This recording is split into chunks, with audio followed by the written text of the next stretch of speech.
the sea of stupidity is really rough today, guys. The waves, they're so big. Welcome back, everyone, to another Captain Patriot video. Hope you guys are having a wonderful day. Today, we are discussing podcasts, specifically this lady's podcast. If you don't know who this lady is, she was on The Bachelor, The Bachelorette, The Traitors, Dancing with the Stars. Okay, she is a self-made woman by being a reality TV star, and as all reality TV stars seem to do nowadays, once they are falling out of the limelight, is create a podcast. Okay, create a podcast and talk about nonsensical things that are just flat out stupid. Yes, I need a new last name. To the man who sniffs my father's underwear, but I cannot confront him because we, as women, are supposed to be passive and docile and amiable. And if you're new here to this channel, this is the channel where I go through stupid people and stupid people's arguments and stupid things, all things stupid, really. This is where I talk about those things. So let's take a look at one of her podcast clips. Conversation is solely for the gays because I know the straights are going to get their panties in a wad because they die for the last name change. Yes, I need to take his last name. No, I need it. He has to pass on his lineage. He thinks his grandkids are going to give one flying about him for playing an intramural drunk kick football league. What? I'm already confused. I'm already confused as to what you're even talking about. You're upset about women taking men's last names. Okay, that much is pretty clear to me, but then you lose me once you start talking about drunk intramural football games for some reason. I don't understand that aspect of it. And on top of that, I want to know why this conversation is for the gays and not for the straights when the gays aren't exactly passing on their lineage either. Conversation is solely for the gays because I know the straights are going to get their panties in a wad. Like, why do you have to have a conversation for the gays about passing on your last name and about your lineage?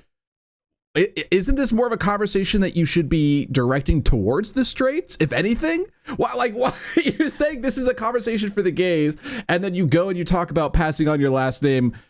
That seems stupid to me. Okay, it seems stupid. If you try to explain this stuff to these people, they don't want to believe you. They don't want to listen because they have this set expectation of how the world works. Right? It's completely inaccurate. It doesn't fit with any sort of logical thinking process. It's always based off of their emotions and how they feel about the situation. I don't want to live and not be living my full truth. Yes, I need a new last name. To the man who sniffs my father's underwear, but I cannot confront him because we, as women, are supposed to be passive and docile and amiable. Nah, man, that just sounds like a schizo rant. Okay, if your man is sniffing your father's underwear, nah, man, you got a problem. Okay, you got a serious issue on your hands if your husband or if your boyfriend is sniffing your father's underwear. I don't know why I have to explain this. That seems like a no-brainer. Like, it's not like I don't. Oh, fuck me, dude. You sit on the phone with Social Security because you so desperately want a new email. I'd rather pluck out my mustache one fine baby hair by one fine baby hair than change my email. But you know what? I support women. So honestly, do whatever the you want. It doesn't concern me. You think I have one last fiber filled with energy to spare about your last name? I don't. Well, shit, could have fooled me, okay? I was under the impression that you cared quite a bit about this subject, okay? And also, I'm sorry, you have to sit on the phone with Social Security to change your email?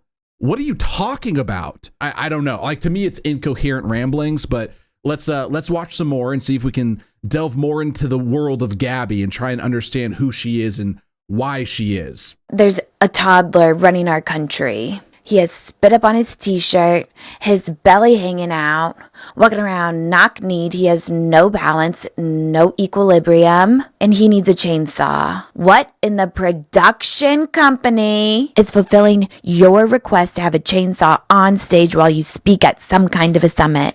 Oh, and make sure there's a chain in it. I want everyone to be afraid. And women, don't come near because you're going to get sewn. I want a baby with you. I want a baby with you. You IVF. You surrogate. You bend over, he's Oprah. And you get a baby, baby, baby. Okay, well, let's not act like these women are not choosing to go and have sex with Elon Musk. Okay, it's like the same thing with Nick Cannon, right? Who has like 20-something baby mamas.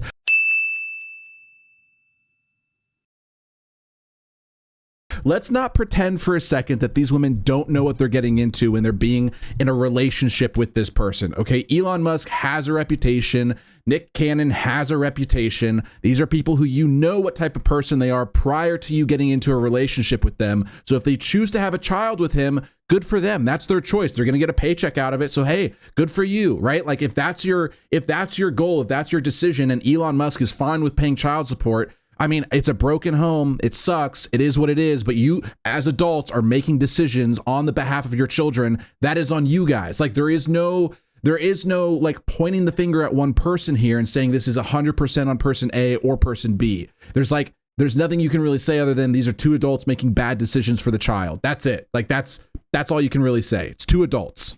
He's the kind of guy with the personality thing that makes you want to sow your wild oats. And I'm not just talking about a few. No, he wants to infiltrate the whole population. So you don't know if you're your cousin or not and what kind of baby you're going to procure. How many heads will it have?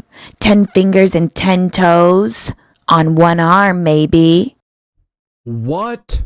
What are you talking about? What? You look at someone like this, like Gabby, and her saying that he's trying to infiltrate the population like as if he's on the same level as Genghis Khan. It's insane, okay? Like that is insane to even suggest that. And like that's your shtick, I guess. I don't know. Whatever. Maybe he is, but you know what? He's a little bit behind on conquering the globe. This next part is going to be a little offensive, okay? And I'm sorry, okay? I'm sorry. I'm going to apologize in advance. I'm not sending hatred or anything towards anyone. I'm not judging you for your life, but I'm going to point out some things that I notice in society as a whole, especially in the US today. That being that a lot of women, I notice, specifically women, not always men, but sometimes men, usually women, when they get to a certain age and they've had a number of failed relationships, usually with men, they will now all of a sudden that their sexuality is actually that they are lesbian. They are not straight. They are lesbian. They are gay. Okay, which I find very interesting that it usually happens after a bad relationship with a guy. Okay. Gabby is one of these people who this has happened to. She was on The Bachelorette. She was on The Bachelor. She dated multiple men. So we can assume at the time that she was at least semi-interested in the men. After getting off the show, she pursued a relationship. It didn't work out. And now she's gay. Okay. That is basic facts for you. That she has said this in an interview before. With my time on Bachelor and Bachelorette, dating all of those men, and now like that's how people know me. I'm dating a girl. I didn't see that twist coming. No, I don't think anyone did. Did you see it coming? No, not even me. Wow. Yeah. You know, I was trying to make the relationship work after Bachelorette. And what I want to note is one thing that her partner says about her, and what her girlfriend says kind of paints a very interesting picture of what I see happening across the board in the US today, really across the Western world, which is people seemingly changing their sexuality on a whim when something doesn't work out for them. Gabby wanting hot guys or something like this. I actually feel like if you're into me, you're kind of f***ed.